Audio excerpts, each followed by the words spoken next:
तिम्मापुर नामक गांव में एक आदमी एक ठेले पे ब्रेड सैंडविच बनाकर बेचता था।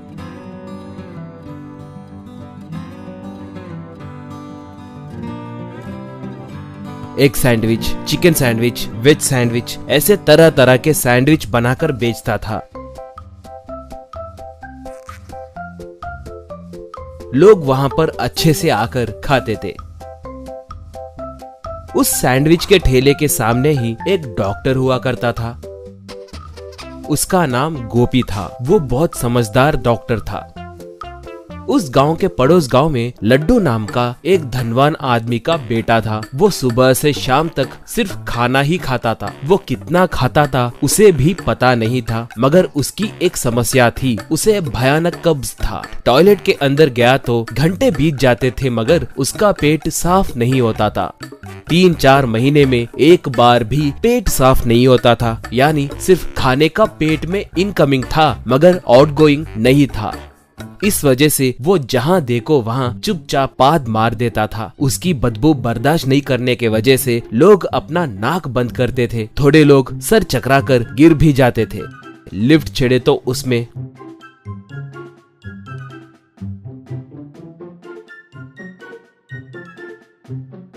बस चढ़े तो बस में, एटीएम के पास, ऐसे वो जहाँ देखो वहाँ पाद मारता था। इससे लोग नाक बंद करके तड़पने लगते और बेहोश होकर गिर जाते थे। किसने पाद मारा नहीं पता होने के कारण लोग एक दूसरे को गुस्से से देखते थे, मगर लड्डू चुपचाप खड़ा रह जाता था।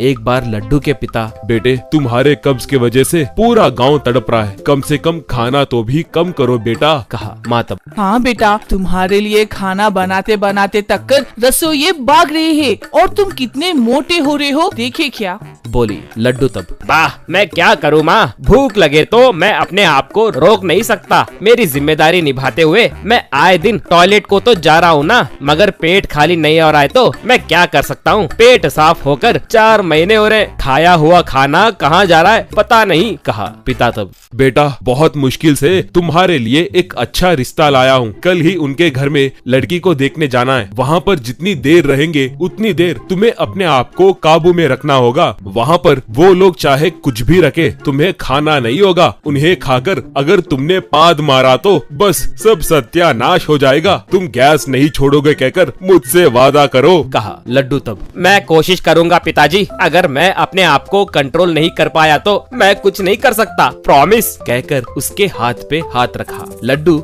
लड़की को देखते समय वहाँ पर रखे सारे आइटम्स खाने लगा। बस उसके पेट में गुड़गुड़ाहट होने लगी। उसने धीरे से गैस छोड़ा। उस बदबू के वजह से वहाँ पर सब अपने नाक बंद कर लिए। लड़की बेहोश होकर गिर गई। लड्डू तब, सॉरी पिताजी, मैं कंट्रोल नहीं कर सका, कहा। इससे लड़की वालों को लड्डू पे शक होकर उसे पकड़कर खूब मारे। ऐसे वो शादी रुक गई। इससे लड्डू बहुत उदास हो गया। घर में बैठकर खाते हुए दुखी होने लगा था।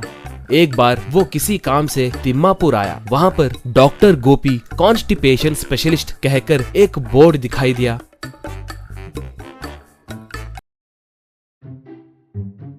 लड्डू वहाँ जाकर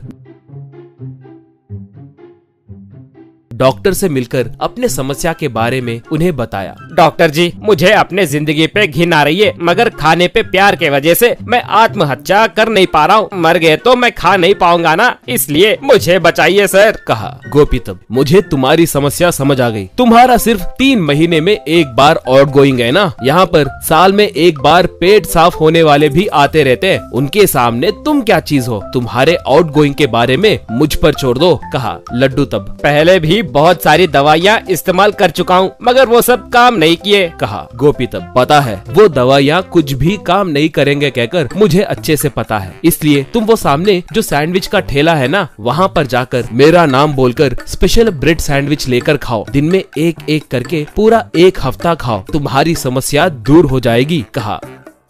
लड्डू खुशी से उस ठेले के पास जाकर, डॉक्टर गोपी जी, आपके पास से स्पेशल सैंडविच लेकर खाने के लिए बोले थे, मुझे 2 सैंडविच बनाकर दीजिए, कहा। वो लड्डू को सर से पैर तक देखकर, डॉक्टर जी ने कहा क्या? ठीक है कहकर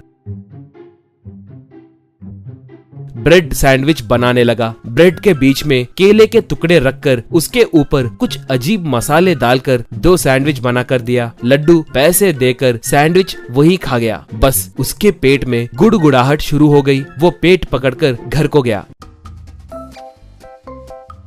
सीधे टॉयलेट में घुसा। उसका पेट साफ हुआ।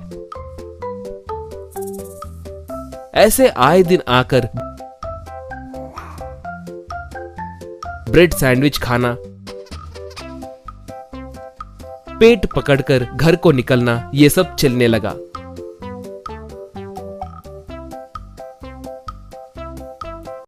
बस सिर्फ एक ही हफ्ते में वो बहुत पतला हो गया। बाद में वो डॉक्टर गोपी से जा मिलकर उनसे धन्यवाद किया। डॉक्टर के सलाह के प्रकार खाना कम करके एक्सरसाइज करते हुए अब वो बहुत सेहतमंद बन गया।